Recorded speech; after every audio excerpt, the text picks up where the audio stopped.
everyone, Bonnie made a friend in class. Oh, she's already making friends. No, she literally made a new friend. I want you to meet Forky. Hi. Hello. Hi.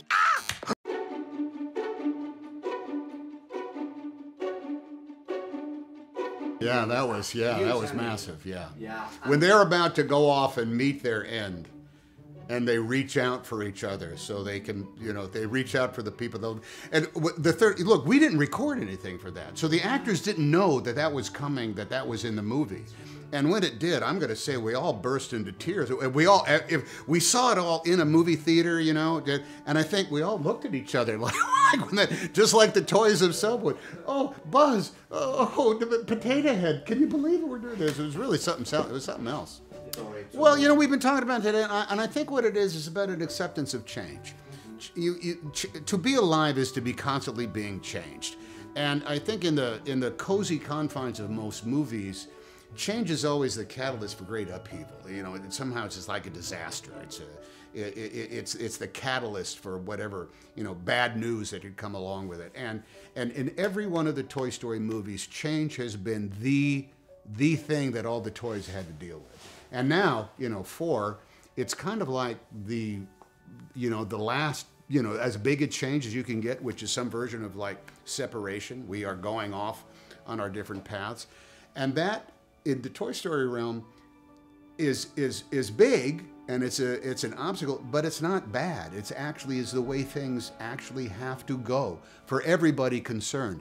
So even though it's life-altering and it's not a tragedy, it's life-altering, and it's actually good and authentic. It's the way things have to be.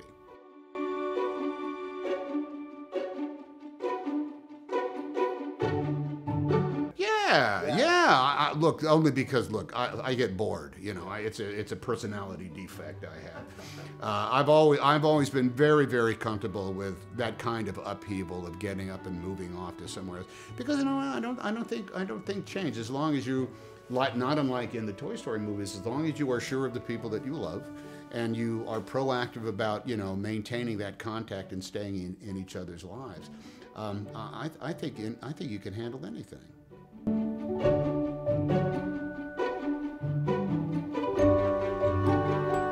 I don't think so, but okay, all right. Because I think I don't know that Woody would be able to operate with Dory in, Under the Sea the way they do.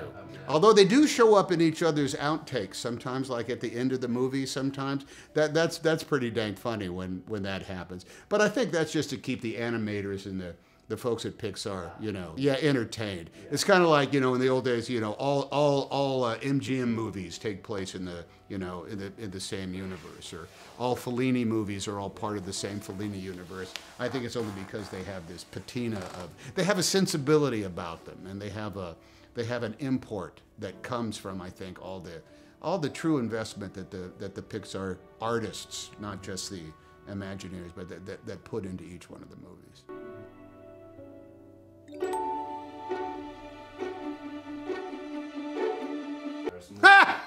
I would love to see it. Well, you know what? I don't know if you were contacted. No, I've never been. A villain would be intriguing. That would be all right. I don't know how I would deliver lines like, before I kill you, Iron Man, perhaps you'd like a tour of my installation. I'm not sure how that works. I don't know how I'd look in a cape with shoulder pads, but I could play, in Marvel movies, there's always that panicked cop, literally a human cop that says something like, Captain America, help us, there's 15 people stranded in that elevator. I could play that guy. I could play the policeman that doesn't have superpowers, that turns to Thor for guidance or something like that. That would be bad. Yeah, I could get by there. I think I'd only work 2 days on the movie, but I'd be in a Marvel movie, so nothing wrong with that. I wouldn't have to put on one of those skin-tight uniforms or anything like that. I could just put. They know my number. They can call anytime. Kids lose their toys every day. I was made to help a child. I don't remember it being this hard. Woody, somebody's whispering in your ear. Everything's gonna be okay.